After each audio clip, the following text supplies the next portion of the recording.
Charles ne décolère pas. Nous sommes au palais de l'Alcazar, à Tolède, en Espagne. Dans un silence profond, devant une vingtaine de ses conseillers, ministres et généraux, pétrifiés et les visages décomposés, il lit un long rapport relatant l'échec du siège de Marseille, un rapport qu'il a lui-même rédigé, comme il le fait habituellement après chaque bataille. Il parle en espagnol, et le comte Félix de Werdenberg, qui ignore cette langue, ne le comprend guère. Mais il le voit graduellement s'animer, puis faire des gestes violents, marteler bientôt ses phrases et se mettre à crier. Ses yeux projettent des flammes et sa longue barbe se hérisse de tous ses poils. Nul besoin, d'ailleurs, de comprendre ces paroles. Chacun sait que sa glorieuse armée vient d'être tenue lamentablement en échec devant Marseille. Et il ne supporte pas cet affront, ce camouflet, cette humiliation. Comment, lui, Charles, dit Charles Quint, roi d'Espagne, empereur d'Allemagne, le plus puissant monarque du monde, en cette année 1536, jusque-là faste pour lui, a-t-il pu être repoussé par cette ville d'épiciers, de brailleurs et de brasseurs d'air? C'est proprement inconcevable. Après avoir chassé les Français d'Italie, la conquête de la Provence et la prise de Marseille ne devaient être pourtant que la cerise sur le gâteau. C'était en tout cas ce que lui avaient affirmé ses principaux généraux, dont Félix de Werdenberg, ici présent, mais c'était sans compter sur la vaillance des Provençaux et des Marseillais et la ruse du roi de France, François Ier, son implacable rival sur la scène européenne. Pour mieux comprendre la rivalité entre François Ier, roi de France, et Charles Quint, qui se traduira par de nombreuses batailles sanglantes, des guerres meurtrières et des réconciliations spectaculaires, il faut revenir brièvement en arrière au mois de janvier 1519. L'empereur d'Allemagne, Maximilien, vient de quitter ce monde. 7 hommes sont chargés d'élire son successeur. 3 ecclésiastiques, les archevêques de Mayence, de Cologne et de Trèves, et 4 laïcs, le margrave de Brandebourg, le comte palatin de Bavière, le duc de Saxe et le roi de Bohême. L'Empire allemand, il faut le savoir, est alors en fait une mosaïque d'États, duchés, principautés ecclésiastiques, margraviats, landgraviats, eux-mêmes fractionnés en une multitude de seigneuries et de villes libres. 2 hommes particulièrement puissants dominent cette mosaïque. Robert de la Marck, duc de Bouillon et maître de Sedan, et Fros de Sissingen, qui a fait plier le duc de Lorraine et contrôle la ville de Metz. Ces 2 hommes sont en fait, il faut bien le dire, 2 véritables chefs de bande, sans scrupules et redoutés de tous, et qui parviennent à imposer leur volonté. 2 candidats sont en présence pour succéder à Maximilien. L'un est le roi de France, François Ier, qui assurément ferait un bel empereur. Il veut ce titre pour lui-même parce que être empereur est grisant, parce que sa mère n'a cessé de lui répéter qu'il est un César. Dans ce but, il s'est attaché, moyennant espèces sonnantes et trébuchantes, Fros de Sickingen, et parmi les 7 électeurs, il croit pouvoir compter sur l'archevêque de Mayence, le comte palatin de Bavière et le comte de Brandebourg. Quant à l'archevêque de Trèves, c'est un inconditionnel de François. Le second candidat est un tout jeune homme, sans expérience militaire, mais déterminé, travailleur et déjà fin politique. Il s'appelle Charles, c'est le petit-fils de Maximilien et par ailleurs le descendant de Charles le Téméraire, le duc de Bourgogne, qui avait donné bien du fil à retordre à feu roi Louis XI. de bonne heure, il a été formé aux épreuves de la vie. Si François est la cigale, lui est la fourmi. L'un, c'est le charme, la facilité, la fantaisie, l'impulsivité, la jovialité. L'autre, l'application et le calcul. Et contre toute attente, c'est Charles qui finira par l'emporter et sera élu le soir du 8 juin 1519, roi des Romains et empereur germanique sous le nom de Charles Quint. François, qui se trouvait alors à Poissy, fit contre mauvaise fortune bon cœur. Mais les ambitions territoriales et politiques de Charles allaient très vite se heurter à celles du Français, d'où cette longue rivalité de près de 40 ans et ces guerres qui entraîneront bien des misères et la déroute financière pour les deux protagonistes. Quelle était la situation de Marseille en 1536 lors de sa confrontation avec Charles Quint, dont nous allons parler? Il faut rappeler tout d'abord que la cité phocéenne, depuis 1481, faisait partie intégrante du royaume de France, comme l'ensemble de la Provence. Le gouverneur, Palamède de Forbin, qui appartenait à une riche famille de commerçants marseillais et qui avait fait sa carrière auprès du roi René, consolidera les relations de Marseille avec le roi de France, bien lointain pour les Marseillais, mais dont il est, lui, le représentant et le porte-parole.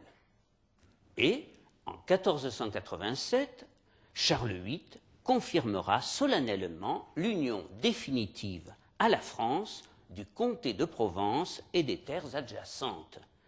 Et il semblerait que désormais les rois de France allaient se montrer particulièrement bienveillants avec les Provençaux et les Marseillais, leur accordant de substantielles faveurs et finançant la construction de routes, de ponts et d'édifices publics. Quand les guerres d'Italie amenèrent donc les troupes françaises à se diriger vers le sud et que s'engagea un violent et long affrontement avec les Habsbourg, la fidélité des Marseillais s'affirma clairement à l'égard des rois de France et tout particulièrement de François Ier. Celle qui restera tout au long de son histoire l'éternel rebelle, s'opposant inlassablement au cours des siècles à l'État centralisateur, qu'il soit monarchiste ou, plus tard, républicain, se méfiera toujours des dirigeants de notre pays. C'est ainsi que parmi les rois de France, ceux qui trouveront grâce auprès d'elle se compteront sur les doigts d'une main. François Ier fera partie de cela. Pour quelle raison?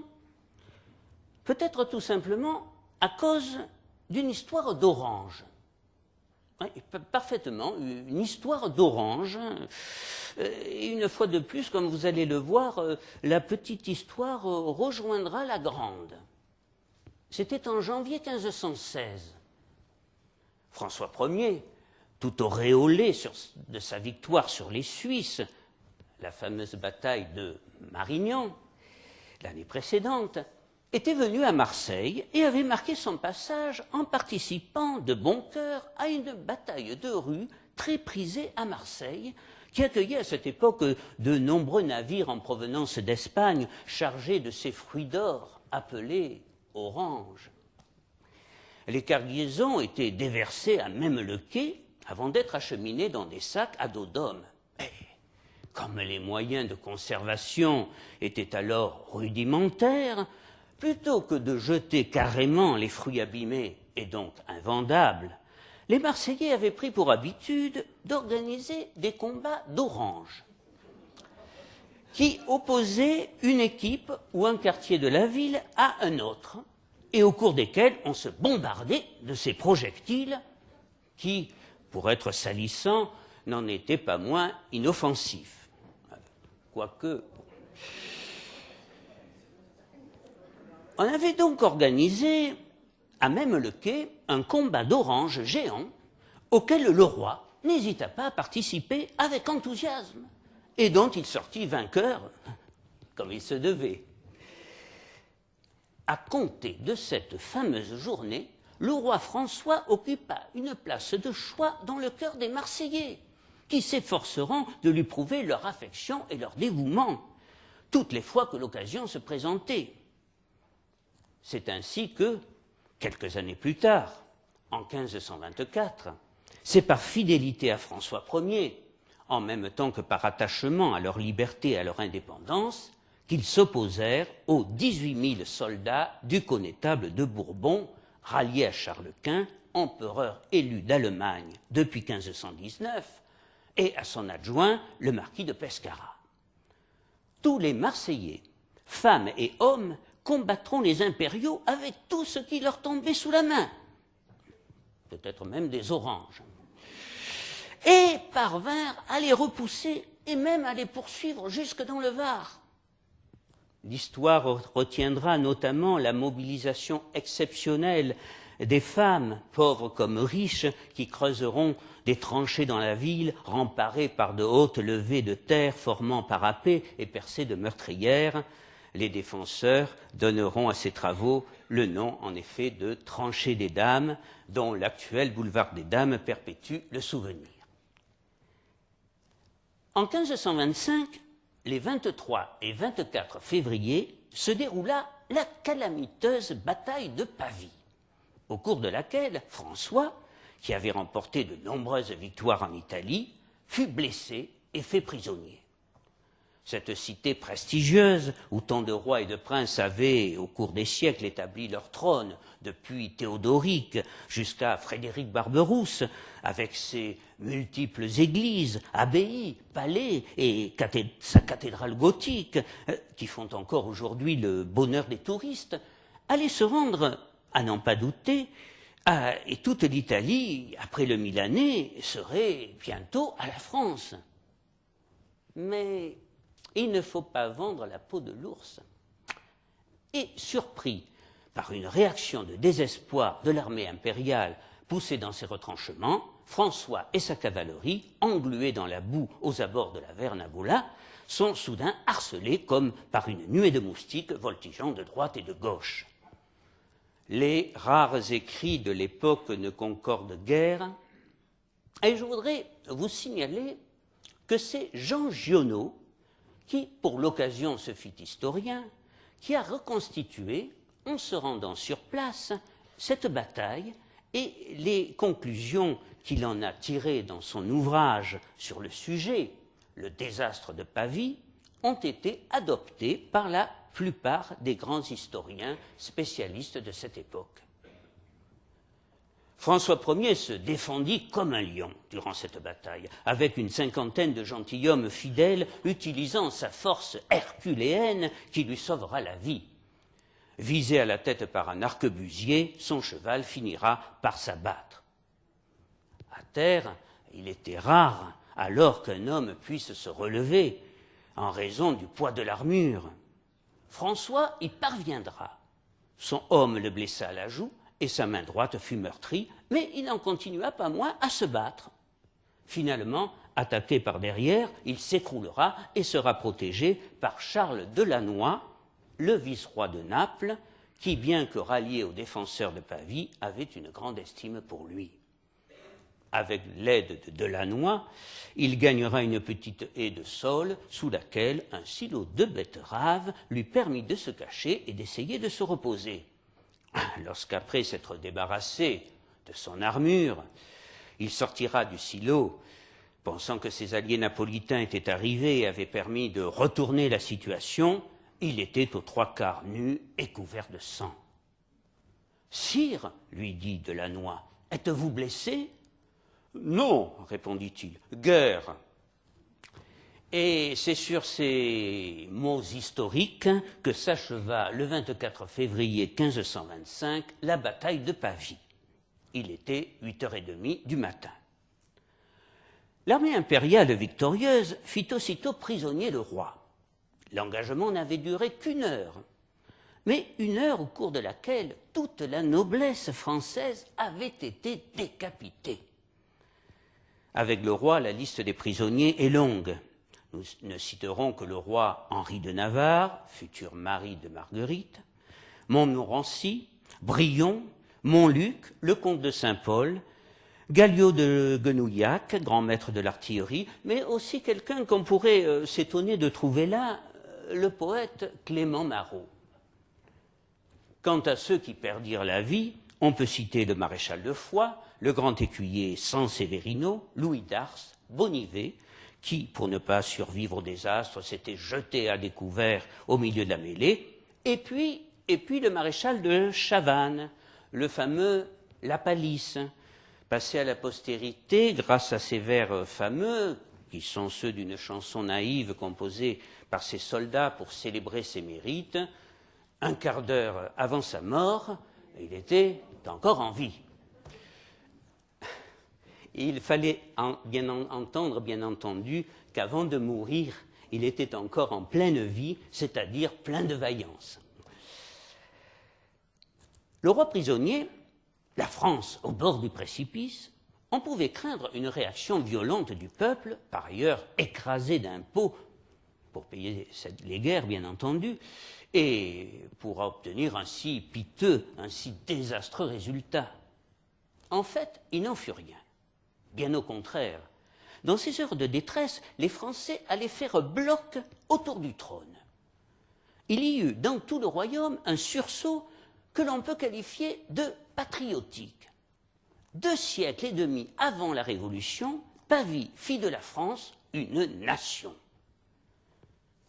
Enfermé dans la citadelle de Pizzighettone, au bord de l'Adda, François Ier, qui est fort correctement traité et a pour compagnon un roquet et une pie apprivoisée nommée Aminte, écrit à sa mère « Madame, pour vous faire savoir comme se porte le reste de mon infortune, de toute chose ne m'est demeuré que l'honneur et la vie qui est sauve. » Il sera ensuite emprisonné à Madrid. Charles Quint exige pour sa libération la cession de la Bourgogne dont il s'estimait le légitime souverain, et puis qu'il renonce à l'Italie. François résista longtemps, allant jusqu'à offrir 3 millions d'écus, une somme fabuleuse pour Charles Quint qui ne roulait pas sur l'or, c'est le moins que l'on puisse dire. Tout cela afin qu'il abandonne ses prétentions sur la Bourgogne. Mais le descendant de Charles le Téméraire est prêt à renoncer à tout, à l'Italie, à sa mission divine, à l'or, pourvu qu'il récupère la terre de ses pères. François est désespéré et finira par tomber malade. Lui dont le corps était habitué au grand air et aux exercices violents. Ses forces vont décliner jusqu'au moment où il comprit bien que s'il souhaitait recouvrer la liberté, il fallait bien accepter les conditions imposées, quitte à revenir par la suite sur sa parole. Informé de son état, Charles Quint commença à s'alarmer sérieusement. Et il ne s'agissait surtout pas que son otage meure. C'est alors que se déroula, dans le donjon de l'Alcazar, à Madrid, l'ancien palais impérial, à plus de 100 pieds de hauteur, cette scène absolument surréaliste entre les 2 plus puissants souverains du monde. À 9 heures du soir, accompagné du seul de Lannoy, Charles Quint entre dans la chambre de François sans s'être fait annoncer. À sa vue, François se lève, non sans difficulté, et s'incline. D'un geste irraisonné, dont on ne peut savoir s'il était préparé ou spontané, Charles Quint se jette dans ses bras, étreint par une émotion qui ne semble nullement feinte et qui est partagée par François. Et pendant de longues minutes, les 2 adversaires restent ainsi, sans prononcer une seule parole, étroitement enlacés. François, le premier, rompt le silence, des sanglots dans la voix. Et s'ensuivit cet étonnant échange. « Seigneur, vous voyez devant vous votre prisonnier et votre esclave. »« Non, pas mon prisonnier, mais mon bon frère et véritable ami que je tiens pour libre. »« Votre esclave, Seigneur, votre esclave. Mon bon frère et ami, bientôt libre. Je ne désire plus que votre santé. Ne pensez qu'à elle. Tout le reste se fera, Seigneur, comme vous pouvez le souhaiter. » Ayant promis d'abdiquer, car tout valait mieux que de rester en prison, François Ier vit s'ouvrir les portes de la liberté le 21 février 1526. Ayant épousé entre-temps par procuration Éléonore, la sœur de Charles Quint, il regagne la France, le cœur léger, même si ses deux fils aînés restent otages en Espagne et qu'il doit signer le traité de Madrid qui abandonne la Bourgogne à Charles Quint. « Maintenant, je suis roi !» s'écrie-t-il ivre de joie. « Je suis encore roi !» Car François, bien évidemment, vous pouvez vous en douter, renie ses promesses. Et 2 ans plus tard, en 1528, le 22 janvier précisément, la guerre reprit de plus belle entre François Ier, allié à Henri VIII d'Angleterre, et Charles Quint. Le 6 juin, François ira même jusqu'à provoquer Charles Quint en duel, puis finalement se déroba. En août 1529 sera signée la paix de Cambrai, dite aussi paix des dames, car elle avait été négociée par Louise de Savoie, mère de François Ier, et Marguerite d'Autriche, tante de Charles Quint. L'empereur renonçait à la Bourgogne, le roi de France à l'Artois et à la Flandre, ainsi qu'à ses prétentions en Italie, et versait 2 millions d'écus pour récupérer ses enfants retenus encore comme otages à Madrid. Le 1er juillet 1530, la rançon sera échangée contre les 2 fils du roi. Elle se montait en tout à 2 millions d'écus d'or. Marseille contribuera largement à payer cette rançon, ce qui prouve une fois encore sa fidélité au roi François. En 1533 fut célébré dans la cité phocéenne le fastueux mariage de 2 enfants, Henri et Catherine, à Marseille, que j'ai évoqué d'ailleurs dans l'une de mes conférences précédentes. Marseille était encore et toujours sous le charme du roi François, qui, n'ayant pas digéré les affronts subis de la part de son bon frère et ami, manigançait une vengeance au prix de quelques concessions sur les us et coutumes. Et c'est ainsi que, constatant qu'il était de plus en plus isolé et que le pape Paul III, qui succéda à Clément VII, était beaucoup moins bienveillant à son égard, voire même hostile à ses projets, il ira jusqu'à se rapprocher et à conclure une alliance avec l'adversaire acharné du monde chrétien depuis des lustres, l'Empire ottoman. Et il faut bien voir qu'à cette époque, c'était un séisme inimaginable. Qu'un roi très chrétien s'allie à l'infidèle ne pouvait que scandaliser et provoquer la colère et l'incompréhension, notamment à Marseille, auprès de la pieuse population. Pourtant, déjà, quelques années plus tôt, le roi Charles VIII se préparant à envahir l'Italie, le pape d'alors n'avait pas hésité à solliciter l'intervention des Turcs. Il faut dire que ce pape s'appelait Alexandre Borgia. Quoi qu'il en soit, la décision de François, qui avait déjà, dès sa captivité à Madrid, commencé à échanger des lettres avec Soliman II, puis par la suite des ambassadeurs, cette décision de jouer la carte turque, dès lors qu'il savait ne plus pouvoir compter sur des princes chrétiens pour conquérir le Milanais, son objectif depuis des années, cette décision fit presque l'unanimité contre lui. Mais François n'en avait cure, et pour atteindre ses objectifs, il était prêt à faire alliance avec le diable, surtout si cette alliance lui permettait de surcroît de reprendre le combat contre son vieil ennemi préféré, Charles Quint. Qu'en pensait le sultan? Beaucoup de bien, sans doute, et un projet de guerre contre l'empereur des chrétiens avait de quoi le réjouir, on l'imagine. À Marseille, comme toujours, on parle beaucoup et on commente allègrement les bruits qui courent, mais on reste incrédule. Pour les Marseillais, la bête noire reste le Turc, qui sème l'épouvante depuis le temps des croisades, et on n'imagine ne pas pouvoir s'entendre avec lui. Quelle ne fut donc pas la surprise et l'effroi jusque lorsqu'en octobre 1534, ils virent entrer dans leur port une puissante flotte de 11 trirèmes turcs avec à son bord le fameux Kheyreddin dit Barberousse, redoutable pirate, terreur des côtes chrétiennes, depuis peu amiralissime des forces turques en Méditerranée. Mais les Marseillais n'étaient pas au bout de leur surprise. Ils constatèrent bientôt, avec consternation et amertume, que ces mêmes Turcs débarquaient tranquillement de leurs navires de guerre et s'installaient dans la cité phocéenne comme s'ils se trouvaient en terre musulmane, sous la bienveillante protection des autorités. Ils apprirent alors que François avait conclu officiellement une alliance avec les Turcs par l'intermédiaire de son secrétaire et ami, Jean de la Forêt, afin de faire plier Charles Quint.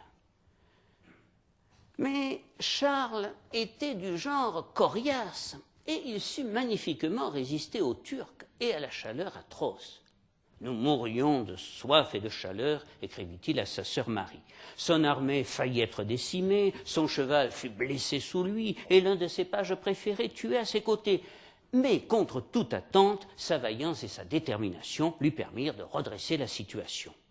Pour la première fois, il réussit à vaincre les Turcs en Méditerranée et il se mit alors à rêver de prendre Alger, de reconquérir Constantinople et pourquoi pas d'y restaurer l'empire chrétien d'Orient.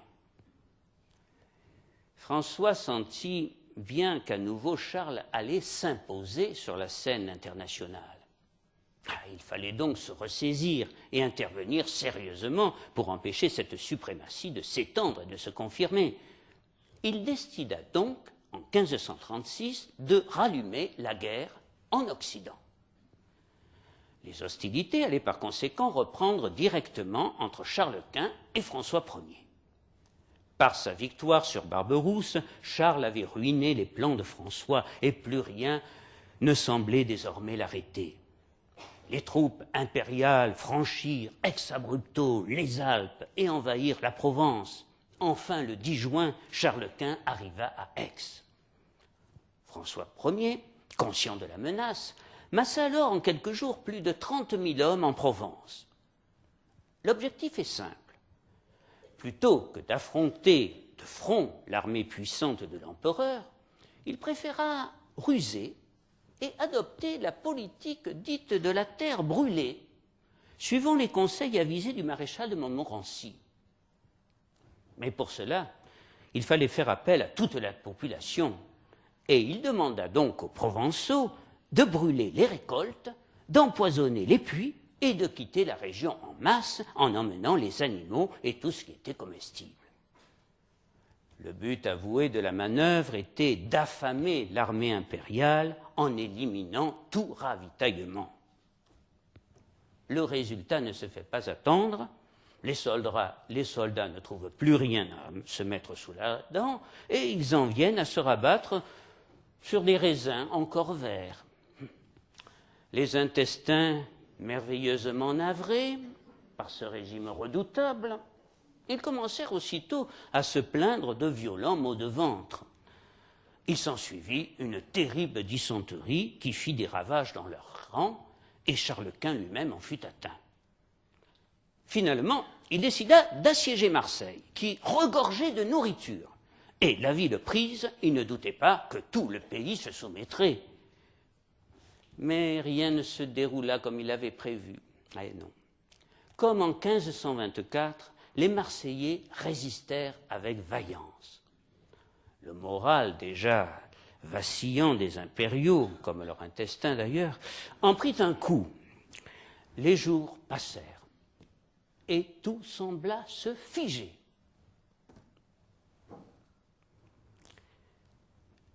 Midi approchait sans qu'on eût jamais vu encore le jour. D'épais nuages noirs semblaient s'être installés à demeure au-dessus de la cité phocéenne. L'air était lourd et pesant. Depuis 2 jours, l'orage grondait, mais jamais n'éclatait. dans cette atmosphère singulière, et tandis que les impériaux s'apprêtaient, disait-on, à mener une offensive déterminante et à saccager la ville, les Marseillais paraissaient plus que jamais fébriles. Sur les perrons et les parvis, devant les échoppes, autour des poêlons des marchands de beignets, ancêtres de nos chichifrigis, attroupés au pied des gens du guet qui tentaient de scruter les moindres mouvements des assaillants, la mine renfrognée, ils causaient en sourdine, ce qui n'était guère dans leurs habitudes, car ils étaient en général volubiles et insouciants, même durant les épreuves. Un petit écuyer, au visage poupin, tentait de se frayer un chemin avec son cheval dans les rues sombres et encombrées par des chariots bâchés transportant des sacs de farine et d'agrumes, de quoi tenir un long siège. Mais bientôt, il dut s'arrêter et descendre de son cheval pour laisser passer une procession qui venait de l'église Saint-Laurent et rassemblait des pénitents regroupés par corporation, certains pieds nus en signe de contrition. Des pénitents qui entendaient expier les crimes commis ces derniers temps contre l'Église et contre Dieu, et dont la conséquence était la situation critique dans laquelle se trouvait Marseille, assiégée par le redoutable Charles Quint, considéré par tous, à commencer par l'évêque de Marseille, monseigneur Jean-Baptiste Cibaud, comme un suppôt de Satan. Il ne manque plus que des flagellants, se dit le jeune homme, sans se rendre compte qu'il avait parlé à voix haute. Une marchande ambulante, qui croulait sous le poids de ses paniers de noix, le raboie gentiment. « Vous ne devez pas plaisanter avec ces choses, jeune homme. Tous ces braves gens ne viennent faire l'offrande de leur fierté que pour racheter les fautes que nous n'avons su prévenir. » Il opina de la tête, mais il se demanda quelle grande faute auraient bien pu commettre ces Marseillais, si dévoués à Dieu et au bon roi François. Mais dans l'immédiat, il avait d'autres préoccupations. Lambesquet, natif de Lambesc, il était depuis bientôt 3 ans messager de la ville de Marseille et de son premier adjoint, viguier et consul, M. de Beaumont.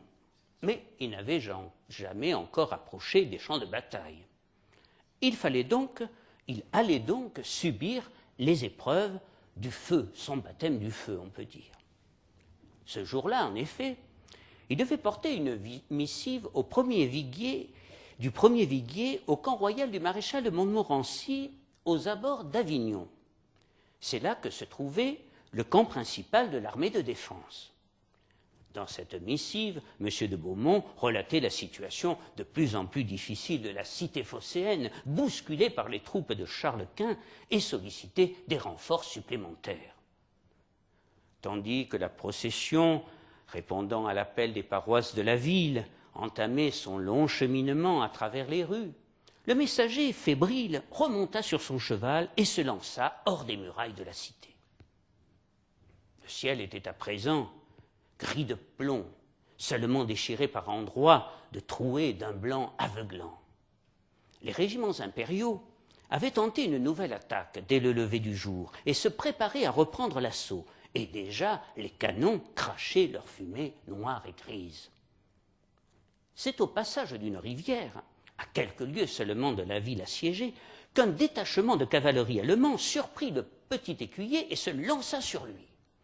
Jeté à bas de son cheval, il allait se faire piétiner, proie offerte aux jambes des chevaux, mais aussi aux épées dont les coups pleuvaient de partout, quand la poigne phénoménale d'un cavalier, survenu de nulle part, le hissa vers sa propre selle et l'éloigna du fer des lances des cavaliers, non sans être parvenu, à coups d'épée bien appliqués, à faire voler les membres des assaillants et couler leur sang.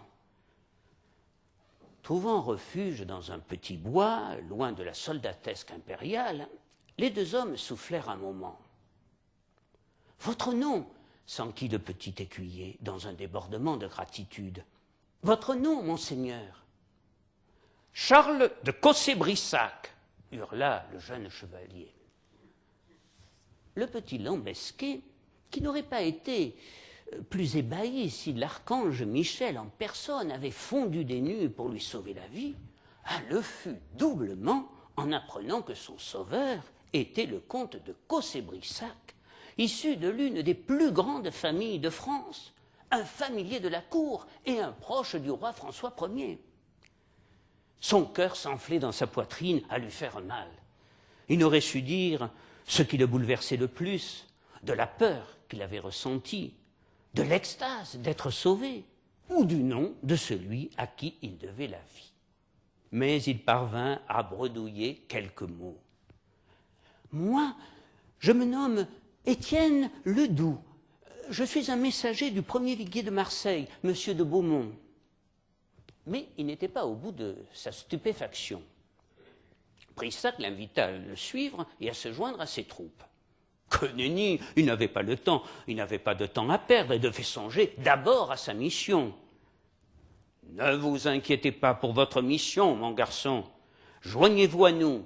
Nous allons aussi en la cité papale d'Avignon, au camp du maréchal. » Il le conduisit, non loin de là, à une ferme où il put choisir une nouvelle monture. Et puis les deux jeunes gens rejoignirent quelques chevaliers qui se rendaient aussi au camp royal et avaient dressé leur tente au bord d'une rivière. Étienne remarqua parmi eux un petit jeune homme, plutôt chétif, le teint blafard et la mine triste. Brissac dut remarquer son étonnement et lui dit alors, presque à l'oreille, « C'est Henri, le dauphin, qui, après avoir assisté aux obsèques de son infortuné frère François, fils aîné de notre bien-aimé souverain, rejoint comme nous l'armée du connétable de France, Anne de Montmorency, pour prendre part au combat. » Interloqué et très ému, Étienne se jeta alors aux pieds du dauphin, qui aussitôt le releva avec gentillesse. Le lendemain, la petite troupe reprit son chemin en direction d'Avignon. Pendant ce temps-là, Marseille continuait à résister bravement aux assauts de Charles Quint. Blaise de Montluc, qui a beaucoup guerroyé entre 1521 et 1576, servant ainsi successivement 5 rois de France, nous a laissé un témoignage intéressant qui démontre à la fois une certaine confusion et la vaillance des Marseillais assiégés. Dans la nuit du 18 au 19 août, au moment où Charles Quint s'apprête à donner l'assaut final à la cité phocéenne, Montluc doit s'acquitter d'une mission particulièrement délicate. À Auriol, avec une poignée d'hommes, une dizaine tout au plus, toujours dans le cadre de cette politique de la terre brûlée, initiée par François Ier, il enlève et incendie un moulin qui servait d'entrepôt de ravitaillement aux troupes de Charles Quint. Sa mission accomplie avec succès, il se replie avec ses hommes à Aubagne, en attendant de recevoir de nouvelles directives. Mais, sitôt arrivés dans la ville, ils entendent le bruit sourd d'un combat d'artillerie dans le lointain. Montluc et son lieutenant, Gramont, en concluent rapidement que Charles Quint vient de se lancer à l'assaut de Marseille en employant toutes ses forces. Montluc n'a pas d'informations précises sur ce qui se passe, mais il prend l'initiative de regagner au plus vite la cité phocéenne pour participer au combat. Cependant, il faut agir avec discernement, car les soldats impériaux sont partout, et il est nécessaire d'éviter les grandes routes et de privilégier les sentiers et les chemins de montagne, malgré la chaleur accablante et les difficultés de progression. Finalement, Montluc et ses hommes parviennent à atteindre la colline du Roucas-Blanc. Mais l'objectif de Montluc est de parvenir au château de Notre-Dame de la Garde. Le château en question n'est encore qu'un fort assez sommaire, mais vaillamment défendu par les Marseillais. Montluc et ses amis sont d'abord pris pour des ennemis et sont accueillis par des salves d'artillerie. Gramont parvient cependant à s'approcher suffisamment d'eux pour leur signifier que ce sont bien des soldats français et ils sont alors reçus avec tous les honneurs. Au même moment, Marseille commençait à subir les coups de boutoir des impériaux. sans doute les plus violents depuis le début du siège, et les pertes en vies humaines étaient nombreuses de part et d'autre, de même que les blessés. Dans la cité assiégée, un petit homme brun, à la barbiche en pointe, sur un visage déjà parcheminé malgré sa jeunesse, s'affairait autour des blessés qui arrivaient de plus en plus nombreux à l'hôpital de la Vieille Charité. Philippe Legras était un élève du sieur Paré, chirurgien barbier de 30 ans, dont la réputation était déjà grande dans tout le royaume en raison de quelques trouvailles simples pour soigner les victimes les plus graves sur les champs de bataille. Ainsi, par exemple, avait-il eu l'idée, pour extraire de l'épaule d'un blessé une balle introuvable, de lui faire reprendre la position exacte au moment de l'impact. Et ceci donc avec succès. Philippe Legras avait rencontré pour la première fois Ambroise Paré, puisque c'est bien de lui qu'il s'agit, à l'Hôtel-Dieu de Paris, où il affûta longtemps son art avant de l'appliquer sur les champs de bataille. Le jeune médecin marseillais n'en était que plus respecté, et on lui faisait confiance pour soigner au mieux les blessés dont les plaies terribles et les fulgurantes douleurs n'entamaient pas la détermination. L'homme qu'il soignait à présent était un valeureux officier marseillais, le capitaine Jean Gratteloup, figure locale très populaire, amateur de bonne chère et de jupons, et champion d'échecs de Provence. Le jeu d'échecs, dont on sait qu'il fut introduit dans le sud de l'Europe au Xe siècle, jouissait d'un prestige considérable en France et en particulier dans le Midi. Ce personnage atypique était par ailleurs passionné de politique et vouait une admiration sans borne à François Ier, depuis le jour où il avait participé avec lui à la fameuse bataille d'Orange de 1516. Il avait alors fraternisé avec le grand roi, et lorsqu'en 1519, à l'issue de la fameuse élection dont nous avons parlé, Charles Quint fut préféré à François Ier pour ceindre la couronne d'empereur, il prit cela comme un affront personnel, et Charles devint aussitôt sa bête noire. Il fut très ébranlé par la défaite de Pavie en 1525 et l'emprisonnement de François à Madrid, et quand les troupes impériales envahirent la Provence, il jura solennellement devant Dieu et son plus haut représentant à Marseille, Monseigneur Cibaud, de précipiter Charles dans un cul de basse-fosse s'il tentait d'entrer dans la cité phocéenne. Avoir été atteint par l'un de ces boulets ne faisait que renforcer sa volonté, et il était persuadé que l'infâme avait mis le doigt dans un engrenage qui lui serait fatal. « Échec à Charles Quint !» s'écria-t-il joyeusement, car en dépit de ses blessures et grâce aux bons soins de Philippe Legras, le bouillant capitaine Gratteloup retrouvait rapidement sa vigueur et déjà s'apprêtait à retourner sur les remparts pour contrer les assauts répétés des impériaux. C'est véritablement toute la population marseillaise qui participait à cette résistance. Des chevaliers aux simples gens, artisans, commerçants ou marins, des enfants et des femmes aux vieillards qui usaient de leur dernière force pour prêter la main aux soldats. Les défenses de la ville étaient constamment renforcées et l'on ressortit pour la circonstance les plans du maître d'art, du maître dans l'art de la fortification, le Lombard Renzo de Seri, qui, en 1524, avait organisé la défense de la ville. Il faut rappeler que Marseille était alors bien moins étendue que de nos jours. La cité phocéenne se dressait tout entière au nord de l'actuel Vieux-Port, sur une colline entourée de hauts murs, flanqués de bastions, garnis de tours et précédés de fossés. Par mer, toute attaque s'avérait vaine en raison des canons du château d'If, bâti à 1500 mètres seulement du Vieux-Port. Sur la colline, les Marseillais ajoutèrent encore des murailles aux murailles, des fossés aux fossés. Il travaillait avec acharnement à cette défense, même la nuit, à la lueur des torches et des lanternes, et harcelait les troupes impériales de toutes sortes de projectiles, boulets, machines à explosion, sans parler de pointes de fer.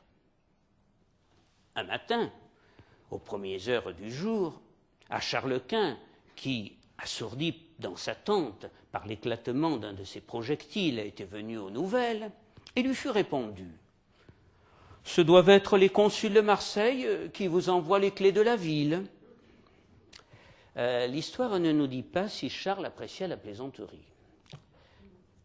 Ce qui est certain, c'est qu'au fil des jours et des semaines, le puissant empereur, peu habitué à ce qu'on lui résiste, ressentit une sorte d'abattement et de grande lassitude.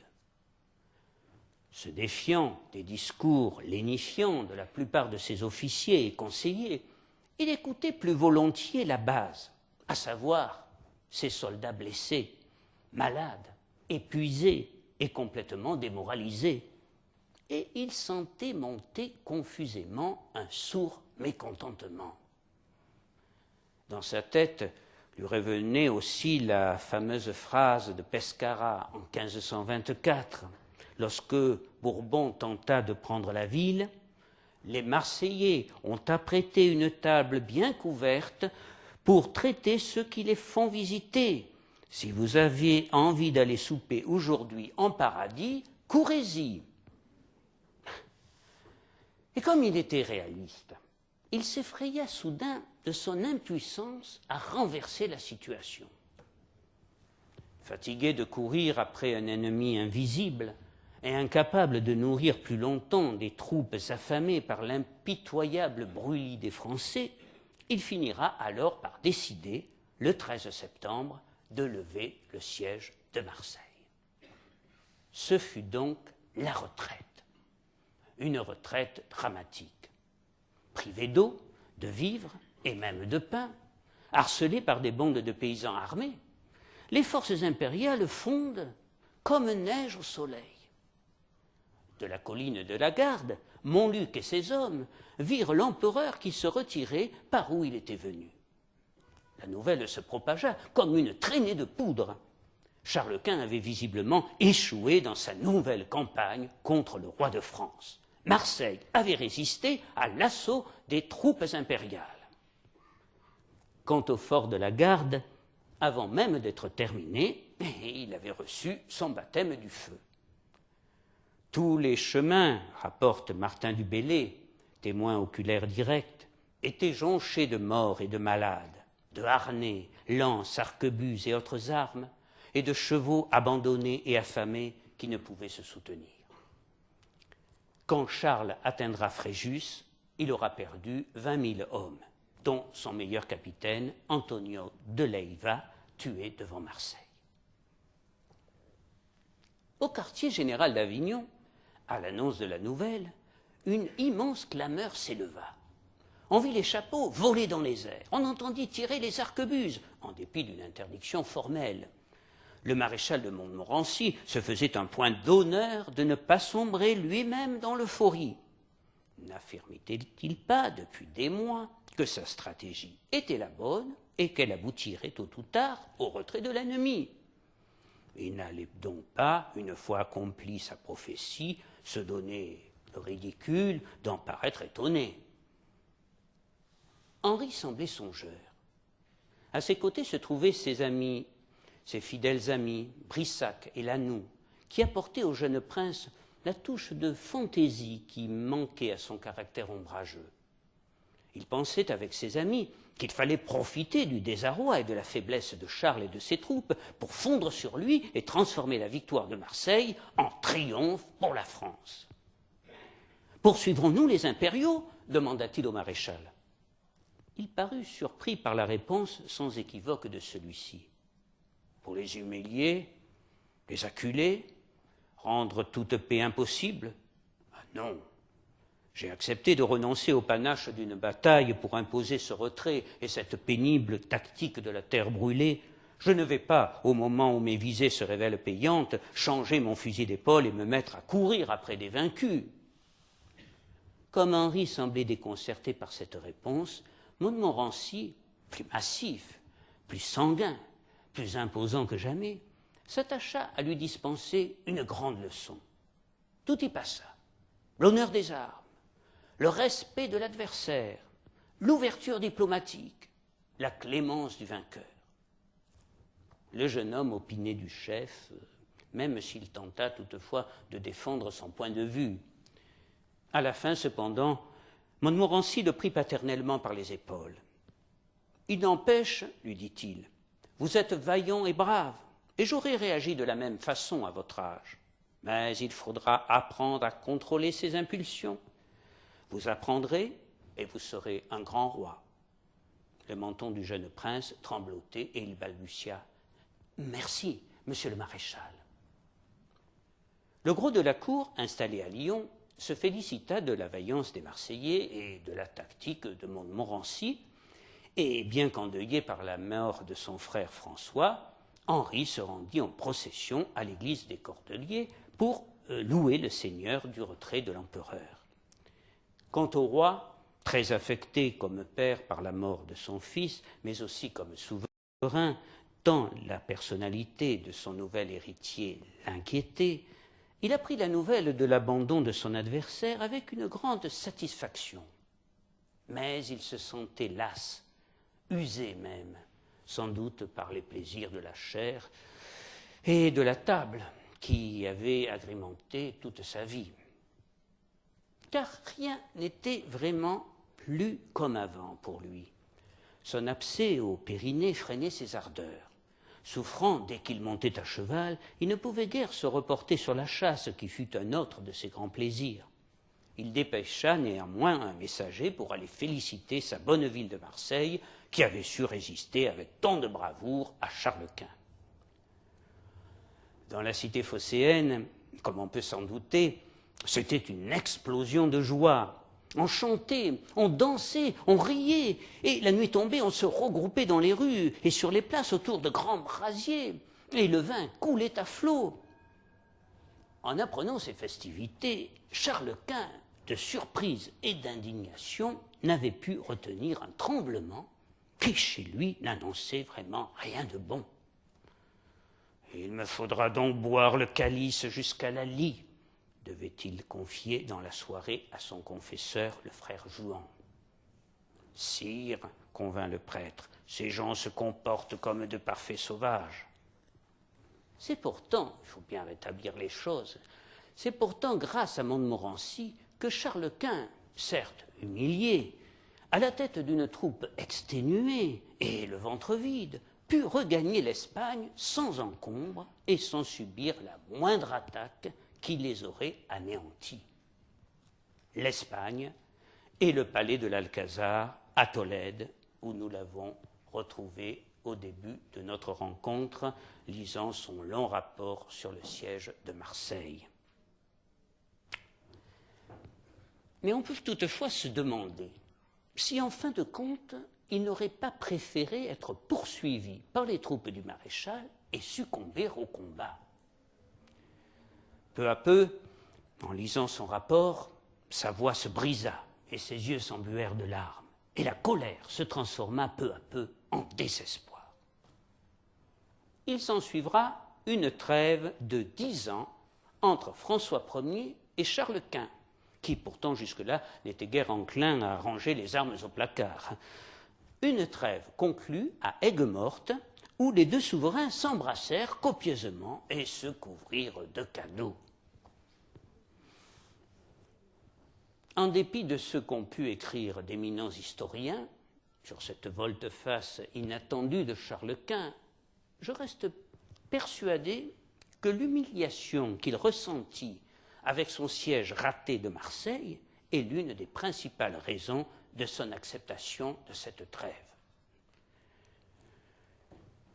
Et puis la guerre finira tout de même par reprendre, je dirais presque allègrement, entre les deux éternels rivaux, dont je n'ai jamais pu comprendre s'ils se détestaient autant qu'ils ne s'aimaient, ou si vous préférez, s'ils s'aimaient autant qu'ils se détestaient. Elle ne s'interrompra, cette guerre qu'avec la mort de François Ier en mars 1547, emporté par un abcès purulent au périnée, un mal dont il ressentit les premiers signes quelques années plus tôt. Charles Quint, ingénument, crut alors pouvoir venir à bout du nouveau roi de France, Henri II, vous savez, le jeune homme chétif à la mine triste. Espoir trompeur. Celui-ci, s'il n'avait pas les qualités brillantes de son père, était tout aussi persévérant que lui, et il eut la sagesse de rester l'allié de Soliman. La France put ainsi continuer de défier l'empire de Charles Quint.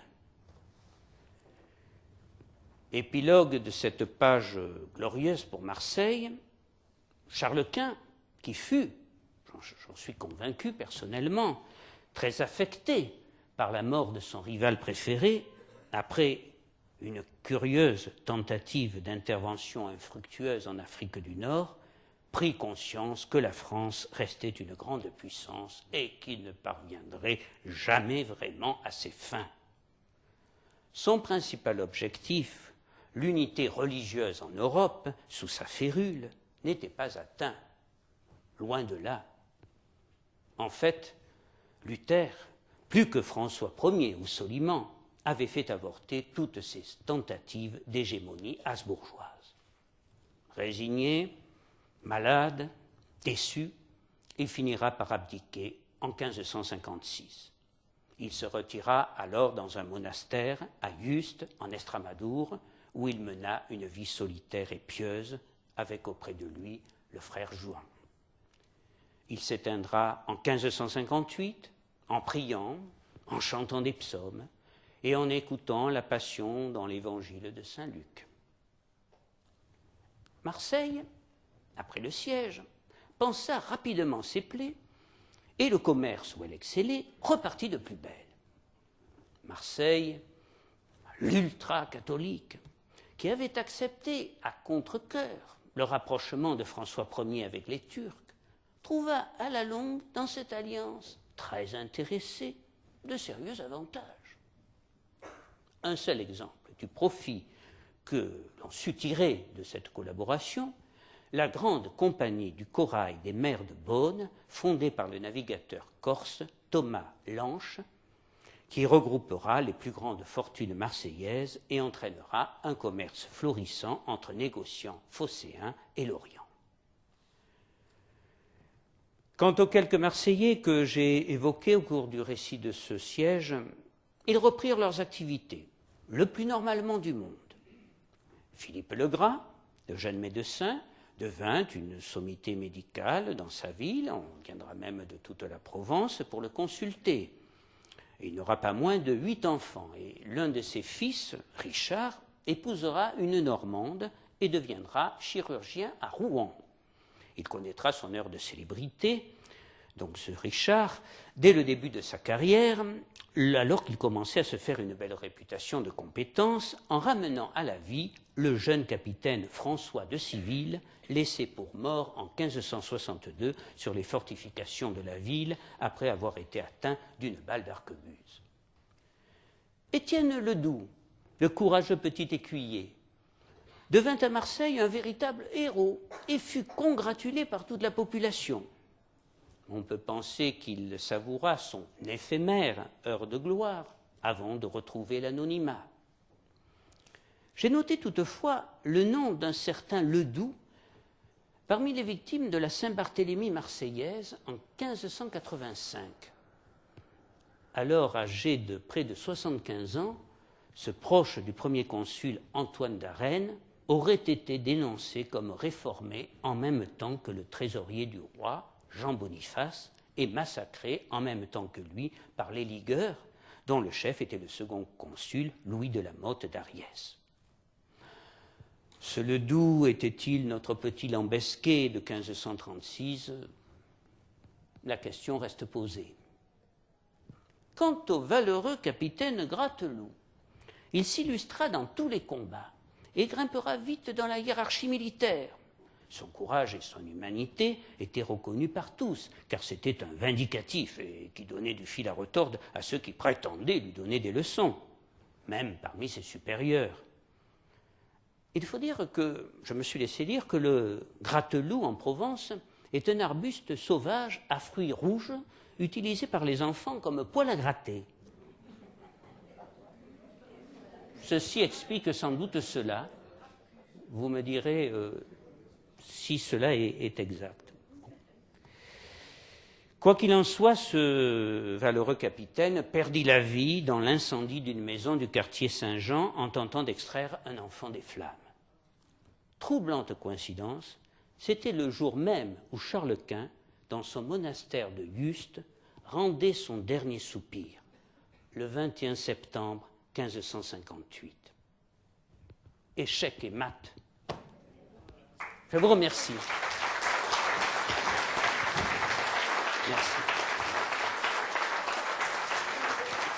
Merci. Merci.